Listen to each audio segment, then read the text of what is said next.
Hey everyone, welcome back to Mom's Recipes. இன்னைக்கு நம்ம சேனலில் சூப்பர் டேஸ்டியான ஈஸியான பிரேக்ஃபாஸ்ட் ரெசிபி பார்க்கலாம். நான் இங்கே வந்து 2 உருளைக்கிழங்கு எடுத்திருக்கேன். இது வந்து நம்ம சின்னதாக பீசஸில் கட் பண்ணி ஒரு மிக்சர் ஜாருக்கு ட்ரான்ஸ்ஃபர் பண்ணிக்கலாம்.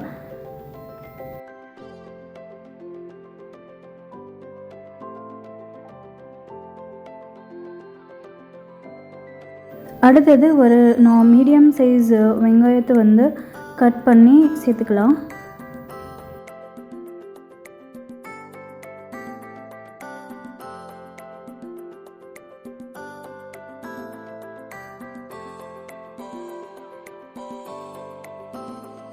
அடுத்தது 1 இன்ச் அளவுக்கு இஞ்சி சேர்த்துக்கலாம் கட் பண்ணி.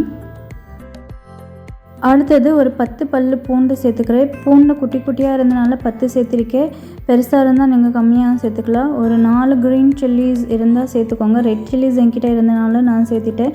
அப்புறம் கொஞ்சோண்டு மல்லி இலை, அப்புறம் 1 டீஸ்பூன் அளவுக்கு சோம்பு, 1 டீஸ்பூன் அளவுக்கு சீரகம், அப்புறம் உப்பு வந்து டேஸ்ட்டுக்கு தேவையான அளவுக்கு சேர்த்துக்கோங்க. ஒரு சின்ன பவுலோட பீனட்ஸு சேர்த்துக்கலாம், கடலை, அப்புறம் ஒரு பாதி டீஸ்பூன் அளவுக்கு மிளகு சேர்த்துக்கலாம். இது எல்லாமே சேர்ந்து இப்போ ஃபைனாக கிரைண்ட் பண்ணி எடுத்தாச்சு.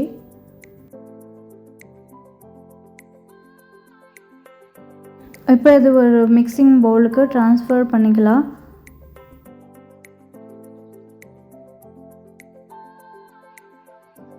அடுத்தது இதில் 2 கப்பு அளவுக்கு கோதுமை மாவு சேர்த்துக்கலாம்.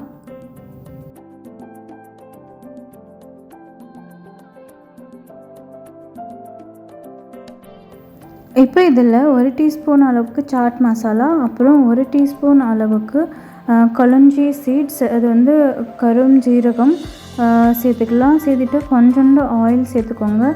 சேர்த்துட்டு கொஞ்சோண்டு கருவேப்பிலை வந்து கட் பண்ணி சேர்த்துக்கலாம். இப்போ இது எல்லாமே சேர்ந்து நம்ம இந்த மாவு வந்து பிசைஞ்சு எடுத்துக்கலாம். ஆக்சுவலி இதில் வந்து நிறைய ஸ்பைசஸ் ஆட் பண்ணியிருக்கேன், அதனால நான் ஹேண்ட் க்ளவுஸ் யூஸ் பண்ணுறேன். இல்லைனா அது கொஞ்சம் அன்கம்ஃபர்டபுளாக இருக்கும், ஹேண்ட் வந்து எரியும். அதனால் இது யூஸ் பண்ணால் நல்லது. ஸோ இப்போ இது எல்லாமே நல்லா மிக்ஸ் பண்ணியாச்சு. இப்போது கொஞ்சோண்டு ஆயில் ஊற்றிட்டு இது நமக்கு ஆல்மோஸ்ட் ரெடியாக இருக்குது. இது வந்து டைம் இருந்தால் நீங்கள் கொஞ்ச நேரம் வெயிட் பண்ணலாம். டைம் இல்லைன்னா இது டைரெக்டாகவே நீங்கள் செய்ய ஆரம்பிக்கலாம்.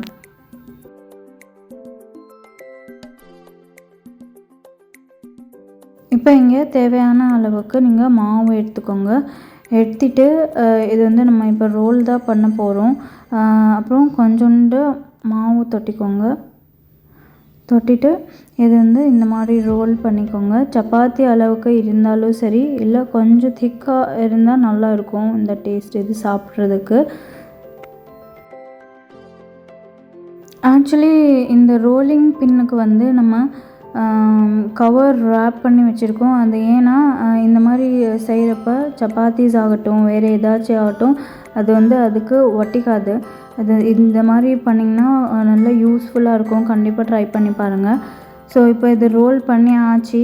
இந்த மாதிரி ஏதாச்சும் ஒரு மூடி இல்லை டப்பா ஏதாச்சும் எடுத்துகிட்டு இந்த மாதிரி கட் பண்ணி எடுத்துக்கலாம். இது வந்து கொஞ்சம் ஒரு நல்ல ஷேப் கொடுப்போம், டீசெண்டாக இருக்கும் அப்படி சொல்லி தான்.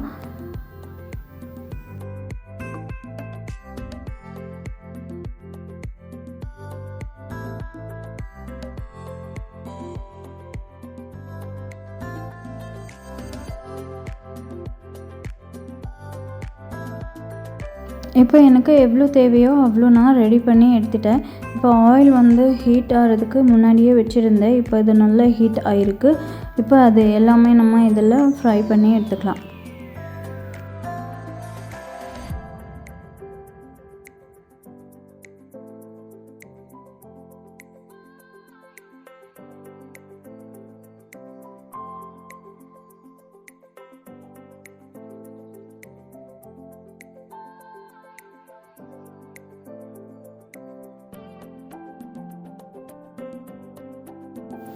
ஸோ இப்போ இது நல்லா ஃப்ரை ஆகிருக்கு.